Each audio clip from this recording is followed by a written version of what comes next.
SSC প্রোগ্রামের সুপ্রিয় শিক্ষার্থীবৃন্দ, আজকের আয়োজন থেকে আপনাদেরকে অনেক প্রীতি এবং সম্ভাষণ জানাচ্ছি। সেই সঙ্গে শুধু দর্শক যারা এখন রয়েছেন টেলিভিশন সেটের সামনে, আপনাদেরকেও জানাই অনেক সম্ভাষণ। আজ আমাদের আলোচনার বিষয় বাংলা ব্যাকরণ। না, ভয় পাবেন না, বাংলা ব্যাকরণের দুরূহ বিষয়গুলো আজ আমাদের আলোচনার বিষয় নয়, বরং বাংলা ব্যাকরণের প্রাথমিক কিছু বিষয়, যেমন ভাষা, ভাষারীতি, বাংলা ভাষার শব্দ সম্ভার এবং বাংলা ব্যাকরণের প্রাথমিক কিছু সংজ্ঞা নিয়ে আমরা কথা বলবো। আজ আমার সঙ্গে আলোচনায় অংশ নেবার জন্য কয়েকজন ছাত্রছাত্রী উপস্থিত হয়েছে। আসুন শুরুতেই তাদের সঙ্গে আমার পরিচয়টা সেরে নিই। আমি শুরু করছি আমার ডান দিক থেকে। ফারজানা হোসেন নিজা, মেহবুবা মাহনুর চাঁদনি, নাজনীন সুলতানা লাভলি, খন্দকার তানভীর হাসান, মইনুল হাসান, মেহেদি হাসান রাসেল। শুরুতেই আপনাদের বুদ্ধিমত্তা পরখ করে নেবার জন্য সামান্য একটা পরীক্ষা। আমি আমার পাশে যে মনিটরটি রয়েছে সেই মনিটরে এখন কতগুলো দৃশ্য আপনাদেরকে দেখাবো। বলতে হবে এই দৃশ্যগুলোর মধ্যে প্রধান পার্থক্য কোথায়। কি আপনারা প্রস্তুত তো? তাহলে দেখুন।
এর মধ্যে একটা হচ্ছে সাদা কালো আর একটা হচ্ছে রঙিন।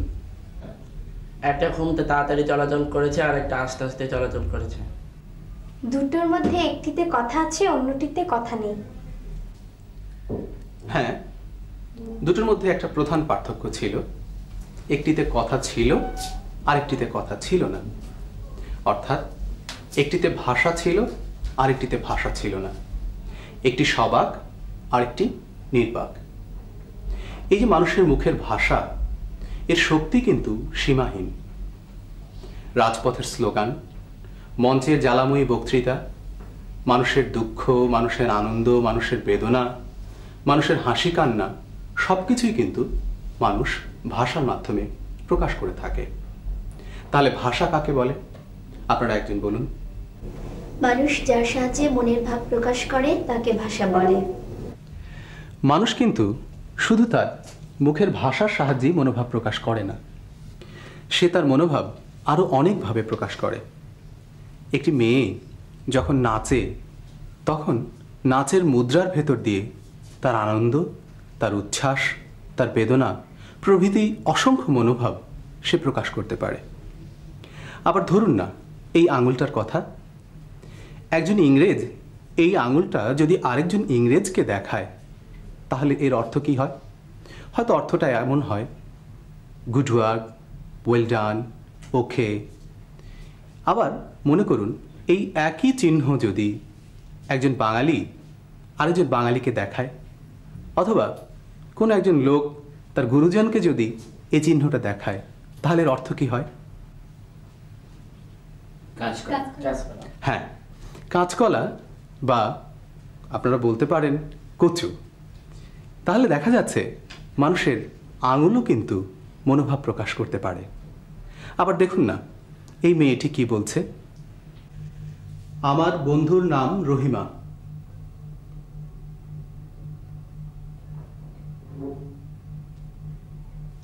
আজ ওর বিয়ে হলো।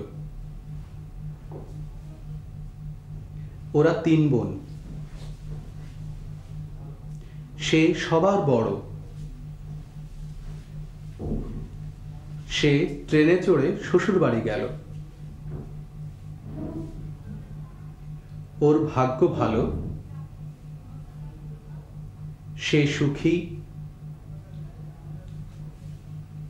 সবাইকে ধন্যবাদ, গুড বাই।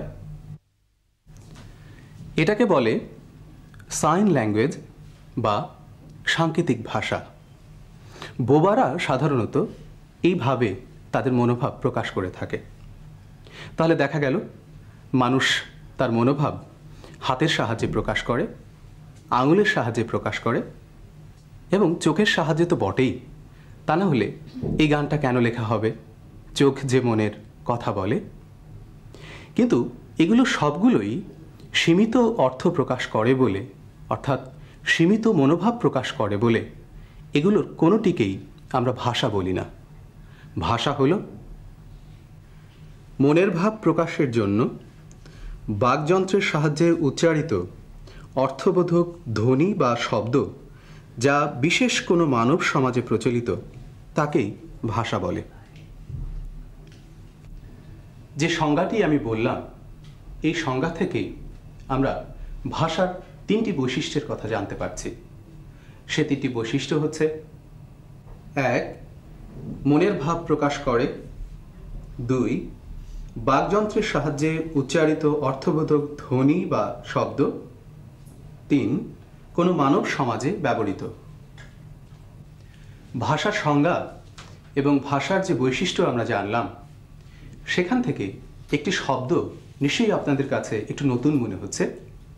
শব্দটি হচ্ছে বাকযন্ত্র। আচ্ছা দেখুন তো, এই দুটো ছবি দেখে আপনারা চিনতে পারেন কিনা? হ্যাঁ, ঠিকই ধরেছেন, একটি ফুসফুস আর একটি বাকযন্ত্রের ছবি। ফুসফুস থেকে শুরু করে যে সমস্ত প্রত্যঙ্গ মানুষ ধ্বনি উচ্চারণ করবার জন্য ব্যবহার করে, তাকেই বলা হয় বাকযন্ত্র। যেমন ফুসফুস রয়েছে, তার মধ্যে কণ্ঠনালী রয়েছে, জিহ্বা রয়েছে, তালু রয়েছে, দাঁত রয়েছে এবং ঠোঁট ও নাকও রয়েছে। তাহলে বাকযন্ত্র কাকে বলে? মানুষের দেহের যে অঙ্গ প্রত্যঙ্গগুলো ধ্বনি উচ্চারণে সাহায্য করে, তাকেই বলে বাকযন্ত্র। বাকযন্ত্রের কাজ কি তাহলে? বাকযন্ত্রের কাজ হচ্ছে ধ্বনি উচ্চারণ করা, অর্থাৎ ধ্বনি সৃষ্টি করা। মানুষ বাকযন্ত্রের সাহায্যে যে সমস্ত ধ্বনি উচ্চারণ করে, সেই ধ্বনিগুলো যখন অর্থবোধক হয়, তখন তাকে আমরা শব্দ বলি।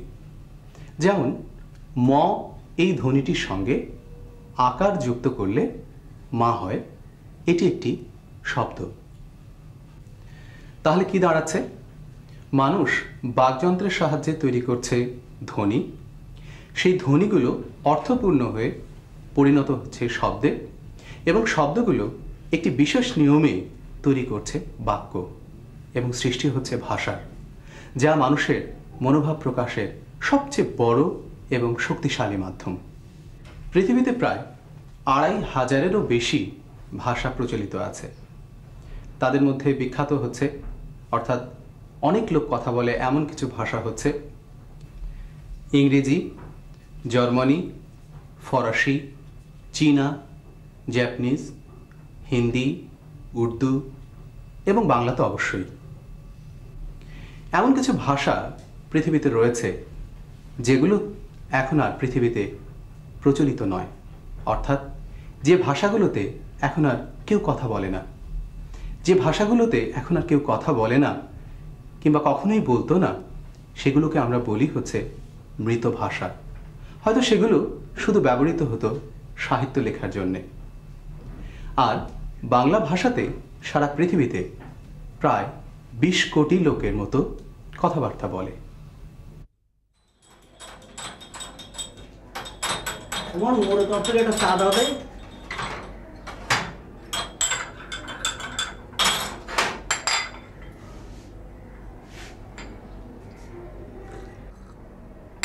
মোর চা কিসে বানাইছো? একটু মোড়ো মিঠে লাগে না, একটু চিনি দিয়ে দাও মোরে।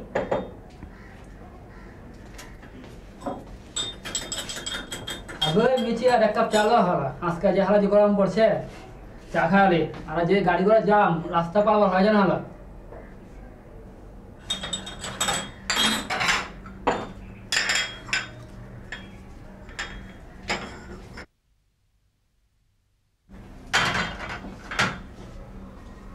বলিও রমান মিয়া দে একটা চা দেন যে গরম হয়েছে কোনো খান যায় না ভাই অবস্থা খুব খারাপ।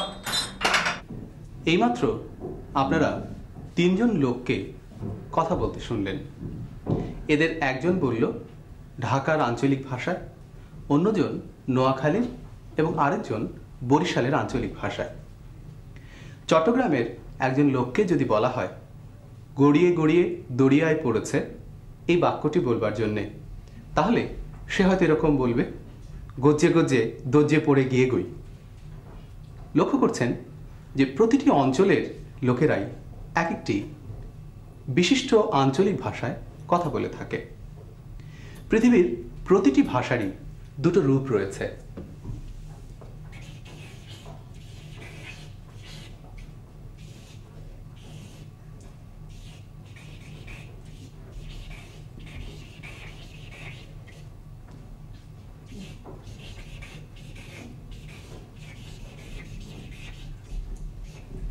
একটি হচ্ছে তার লৈখিক রূপ, আরেকটি হচ্ছে তার মৌখিক রূপ। বাংলায় লৈখিক রূপের দুটি রীতি চালু আছে। একটিকে বলে সাধু রীতি,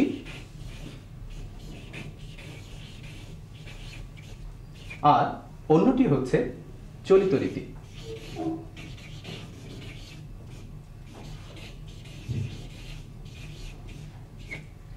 মৌখিক রূপের আরেকটি, যেটির সঙ্গে একটু আগেই আপনাদের পরিচয় ঘটল, তাকে বলে আঞ্চলিক রূপ।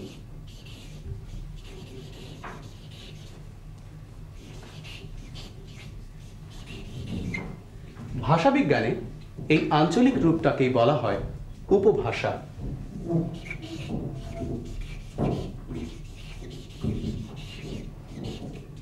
অর্থাৎ এগুলো ঠিক পরিপূর্ণ ভাষার মর্যাদা পায় না, প্রায় ভাষার কাছাকাছি, অর্থাৎ মান ভাষার কাছাকাছি।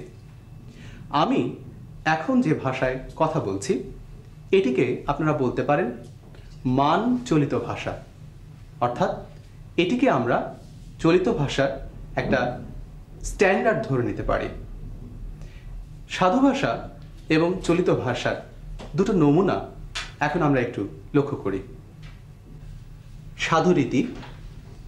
বাংলা সাধু গদ্য রীতির কাঠামো মোটামুটি নির্ধারিত ও নিয়ন্ত্রিত। এই রীতির একটি সহজ গাম্ভীর্য ও আভিজাত্য আছে।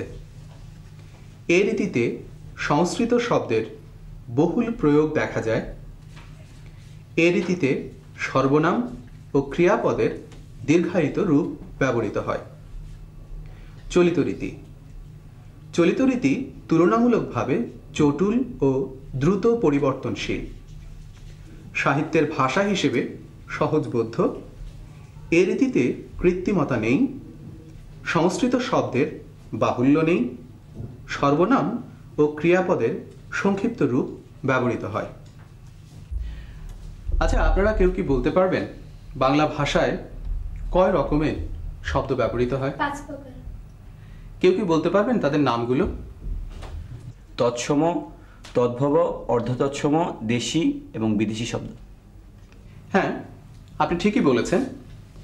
ভাষার শব্দগুলো হচ্ছে একটি মৌলিক উপাদান। পৃথিবীতে মানুষের সঙ্গে মানুষের যোগাযোগ সংস্থাপিত হয়, এক অঞ্চলের মানুষের সঙ্গে আরেক অঞ্চলের মানুষের যোগাযোগ তৈরি হয়, এবং এই যোগাযোগের ফলে দেখা যায় পৃথিবীর বিভিন্ন ভাষার শব্দ অন্য ভাষায় এসে ব্যবহৃত হচ্ছে। যেমন বাংলার সঙ্গে ইংরেজদের একসময় সম্পর্ক ছিল, ফার্সি ভাষাভাষী লোকদের একসময় সম্পর্ক ছিল, তুর্কি ভাষাভাষী লোকদের একসময় সম্পর্ক ছিল, এবং এদের ভাষা থেকে অনেক শব্দ এসে বাংলা ভাষায় স্থান করে নিয়েছে। সেই শব্দগুলোকে আমরা 5 ভাবে বিন্যস্ত করে থাকি। সেগুলো হচ্ছে তৎসম, তদ্ভব, অর্ধতৎসম, দেশি ও বিদেশি। সংস্কৃত ভাষার সঙ্গে বাংলা ভাষার একটি সম্পর্ক আছে। সংস্কৃত ভাষা থেকে প্রচুর শব্দ বাংলা ভাষায় ব্যবহৃত হয়। সংস্কৃত থেকে সরাসরি যেসব শব্দ অবিকৃতভাবে বাংলা ভাষায় প্রবেশ করেছে সেগুলোকে তৎসম শব্দ বলে, যেমন চন্দ্র, সূর্য, মনুষ্য ইত্যাদি।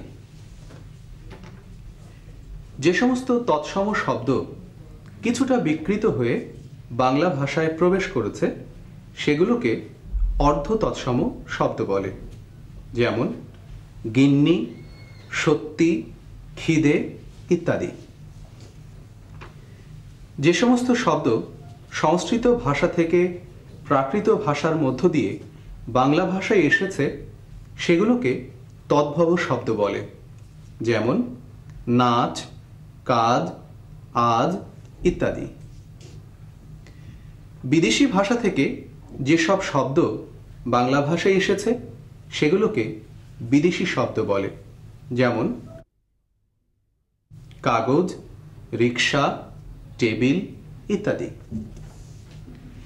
যেসব শব্দ অনার্য, কোল, দ্রাবিড় প্রভৃতি ভাষা থেকে বাংলা ভাষায় এসেছে সেগুলোকে দেশি শব্দ বলে, যেমন চাউল, চুলা, কুলা ইত্যাদি। তাহলে আমরা বাংলা শব্দ সম্ভার সম্পর্কে মোটামুটি একটি ধারণা লাভ করলাম। এবারে আমি কথা বলছি ব্যাকরণ নিয়ে। ব্যাকরণ শব্দের অর্থ হচ্ছে বিশেষভাবে বিশ্লেষণ।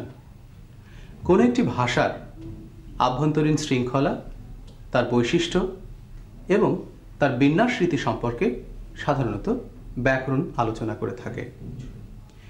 পৃথিবীর প্রতিটি ভাষারই তিনটি মৌলিক অংশ থাকে। বিষয়টিকে যদি আমি এভাবে দেখাই,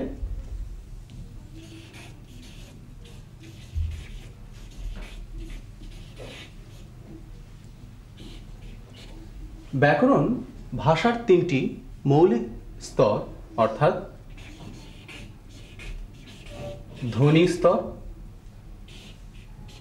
শব্দ স্তর এবং বাক্য স্তর সম্পর্কে আলোচনা করে। অর্থাৎ ব্যাকরণের মূল আলোচনার বিষয় হচ্ছে ভাষার মৌলিক তিনটি স্তর সম্পর্কে, ধ্বনি, শব্দ এবং বাক্য। যে অংশ ব্যাকরণের যে অংশ ধ্বনিকে নিয়ে আলোচনা করে তাকে আমরা বলি ধ্বনিতত্ত্ব। যে অংশ শব্দকে নিয়ে আলোচনা করে তাকে আমরা বলি শব্দতত্ত্ব, এবং যে অংশ বাক্য সম্পর্কে আলোচনা করে তাকে আমরা বলি বাক্যতত্ত্ব। এখন প্রশ্ন হচ্ছে, আপনি ব্যাকরণ কেন পড়বেন, কিংবা ব্যাকরণ সম্পর্কে আপনি কেন জানবেন? ব্যাকরণ জানতে হবে এই জন্যে, ভাষার শৃঙ্খলা আপনি ব্যাকরণের সাহায্যে জানতে পারবেন, ভাষার বিন্যাস বৈশিষ্ট্য আপনি ব্যাকরণের সাহায্যে জানতে পারবেন, এবং ভাষার যে চমৎকারিত্ব আছে সে সম্পর্কেও আপনি ব্যাকরণ পাঠের মাধ্যমে অবহিত হতে পারবেন। সুপ্রিয় শিক্ষার্থীবৃন্দ, আজ আমরা যে সমস্ত বিষয় নিয়ে এতক্ষণ আলোচনা করলাম সেগুলো সম্পর্কে আসুন আরেকবার একটু পরখ করে নেই আমাদের স্মৃতিশক্তিকে। আমরা আজ আলোচনা করেছি ভাষা সম্পর্কে, বাকযন্ত্র সম্পর্কে, ভাষা রীতি সম্পর্কে, অর্থাৎ সাধুরীতি, চলিত রীতি এগুলো সম্পর্কে। আমরা জেনেছি সাধু এবং চলিত ভাষার মধ্যে পার্থক্য কী। তাছাড়া এ তথ্যও জেনেছি যে আঞ্চলিক ভাষাগুলোকেই সাধারণত উপভাষা বলে। সবশেষে আমরা ব্যাকরণ সম্পর্কে আলোচনা করেছি এবং ব্যাকরণের তিনটি প্রধান আলোচ্য স্তর সম্পর্কেও আমরা খানিকটা কথা বলবার চেষ্টা করেছি। আমি আশা করছি পুরো বিষয়টি আপনারা বুঝতে পেরেছেন, এবং আমি আশা করছি যে আপনারা আজকের এই আয়োজনের ভেতর দিয়ে আপনাদের ব্যাকরণ সম্পর্কিত প্রাথমিক বোধটি আপনারা নতুনভাবে নিজেদের ভেতরেই একবার ঝালাই করে নিতে পারবেন। আজ আর বেশি কথা নয়, এ পর্যন্তই। আপনারা যে যেখানে বসে আমাদের এই অনুষ্ঠান দেখলেন, সবাই সুস্থ থাকুন, সুখে থাকুন, আপনাদের শিক্ষা জীবন অব্যাহত থাকুক। খোদা হাফেজ।